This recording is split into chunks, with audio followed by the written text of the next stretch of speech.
তাকে আপনারা ফোনেও পাবেন না, তার কাছের লোকদেরকেও পাবেন না। উনার যখন দরকার হয় তখন উনি লোকের কাছে পৌঁছে যান, কিন্তু লোকের যখন ওনাকে দরকার হয় তখন ওনাকে পাওয়া যায় না।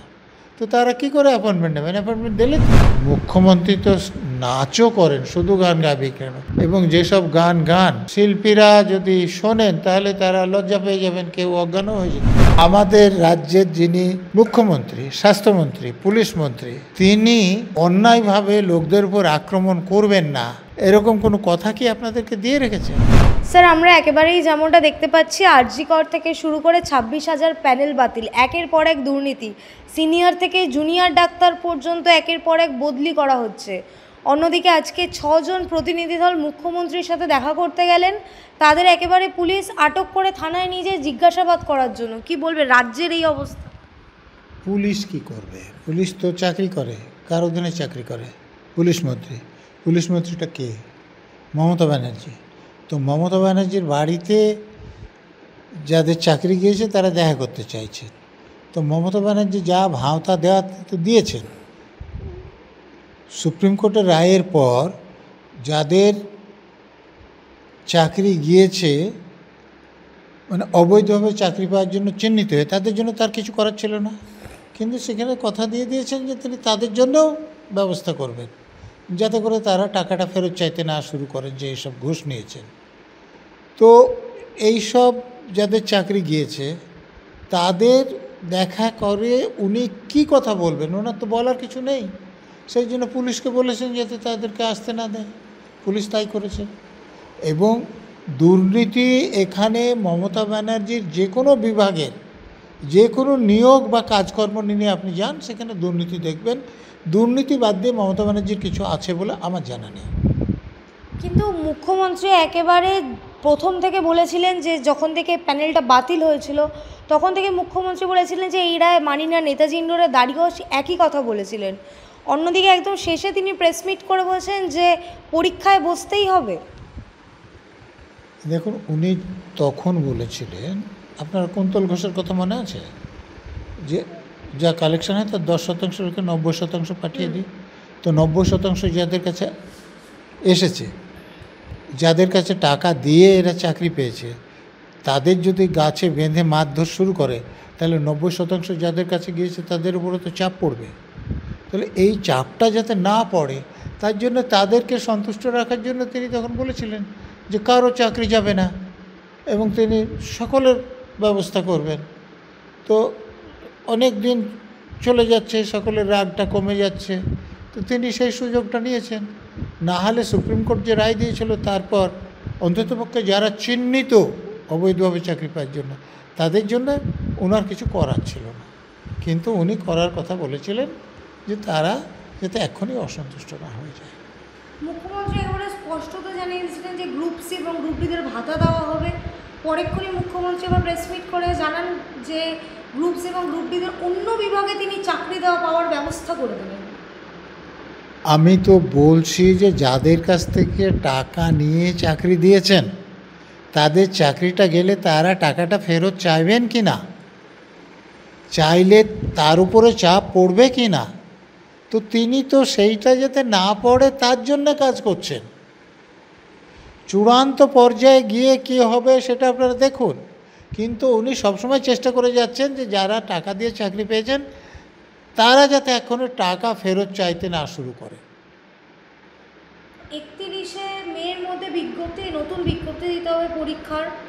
27শে মে এই প্রেস কনফারেন্স।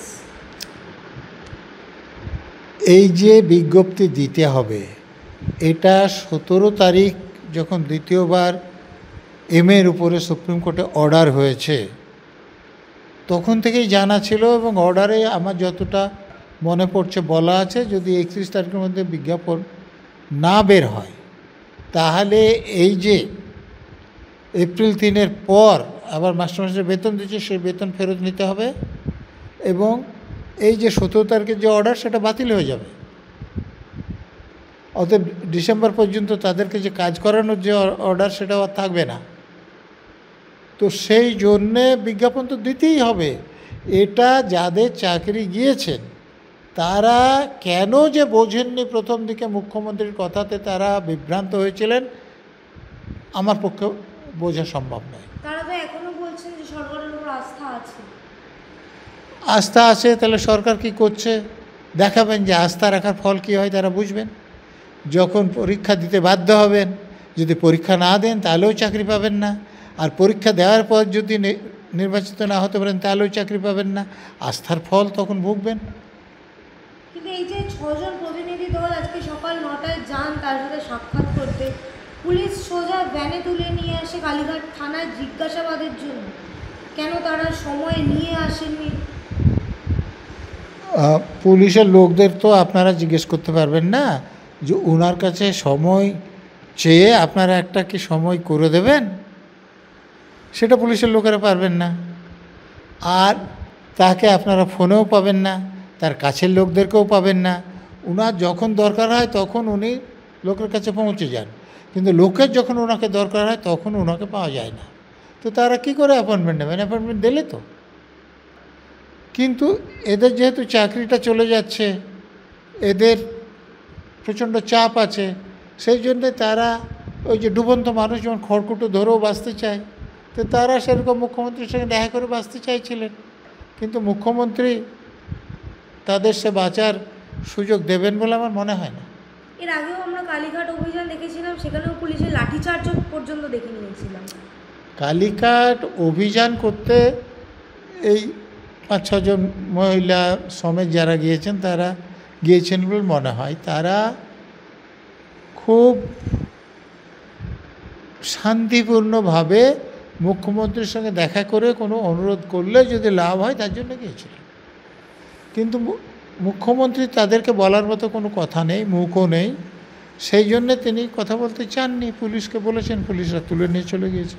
অন্যদিকে মুখ্যমন্ত্রী আমরা দেখতে পাচ্ছি স্টেজে উঠে গান গাইছেন। মুখ্যমন্ত্রী তো নাচও করেন, শুধু গান গাবে কেন? এবং যেসব গান গান শিল্পীরা যদি শোনেন তাহলে তারা লজ্জা পেয়ে যাবেন, কেউ অজ্ঞানও হয়ে যেতে পারেন। স্যার একেবারে অন্য প্রসঙ্গে আসবো, এই যে শিক্ষা থেকে স্বাস্থ্য ব্যবস্থা, জুনিয়র ডাক্তারদের যে আন্দোলন, সেই আন্দোলনত মুখ বলতে পারেন দেবাশিস আশফাক দা এবং অনিকেত মাহাতো, তাদেরকে একের পর এক বদলি করা হচ্ছে। আপনাদের এই প্রশ্ন করাটার মধ্যে ভুল হচ্ছে। বদলি তো হবেই, বদলির চাকরি, বদলি কেন হবে না? আপত্তির জায়গা হচ্ছে যে দেখুন এরা, দেখুন যেমন আপনি কম্পিটিটিভ পরীক্ষা দিলেন,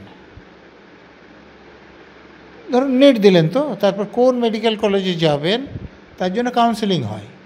বলে এখন আমার বর্ধমান মেডিকেল কলেজে সিট খালি আছে, নর্থ বেঙ্গলের সিট খালি আছে, কলকাতাতে কোনো মেডিকেল কলেজের সিট নাই, তাহলে সে তখন পছন্দ করবে যে আমাকে বর্ধমানে দিন বা নর্থ বেঙ্গলে দিন।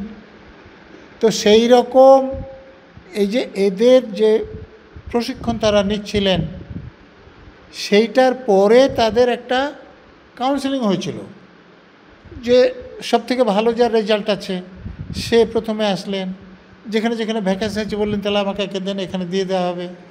তো এই রকম এই যে 3 জনের নাম বলছেন তাদেরও একটা জায়গায় দেওয়া হবে, এটা ঠিক হয়েছিল। উনাদের যেটা আপত্তি যে মেধার ভিত্তিতে আমার পছন্দতে যে জায়গাটা নির্দিষ্ট হয়েছিল সেটা কেন পরিবর্তন করা হলো। তা আপনারা একটু ভালোভাবে জানুন, না হলে তো আপত্তি কী হয়েছে সেটাই অপরিষ্কার হচ্ছে। ডাক্তারবাবুরা বলছেন না যে আমাদের বদলি করা যাবে না বা আমাদের এখানে পোস্টিং করা যাবে না, তাদের বক্তব্যটা এই যে একটা মেধার ভিত্তিতে কাউন্সেলিং হয়েছিল, সেখানে আমার এখানে যাওয়ার কথা, সেইটা তুমি কী জন্য কিসের ভিত্তিতে পরিবর্তন করলে সেটা বলো। কিন্তু এই যে একের পর এক জুনিয়র ডাক্তার সিনিয়র ডাক্তারদের উপর এরকমভাবে আক্রমণ, তো আমাদের রাজ্যের যিনি মুখ্যমন্ত্রী, স্বাস্থ্যমন্ত্রী, পুলিশ মন্ত্রী, তিনি অন্যায়ভাবে লোকদের উপর আক্রমণ করবেন না এরকম কোনো কথা কি আপনাদেরকে দিয়ে রেখেছেন? আমার তো মনে হয় নিতেননি, তার যা খুশি তাই করবেন। দিয়ে চাইলে তিনি বলেন যে এটা কোনো আইনগত অধিকার না, আমার ইচ্ছে হলে দেবো, না হলে দেবো, ঘেউ ঘেউ করবেন না বলেন। তো এই রকম যার মানসিকতা, তার কাছ থেকে অন্য কিছু আশা করা যায় না। স্যার একেবারে শেষ প্রশ্ন, মুখ্যমন্ত্রী প্রেস মিটে সরাসরি হুমকি দিয়েছেনই বলা যেতে পারে, যে তার কথা যেন বিকৃত না করা হয়, তাহলে তিনি স্টেপ নেবেন। তিনি স্টেপ তো নিতেই পারেন কেউ যদি কথা বিকৃত করেন, কিন্তু তার কথা বিকৃত তিনিই করেন, অন্য লোক করেন না, তাহলে তার বিরুদ্ধে তিনি স্টেপ নেন। তিনি 3 তারিখে সুপ্রিম কোর্টের অর্ডারের পর বললেন যে আগে যারা বৈধভাবে চাকরি পেয়েছে তাদের ব্যাপারটা দেখে তারপরে যারা অবৈধভাবে চাকরি পেয়েছেন তাদের ব্যবস্থা করব।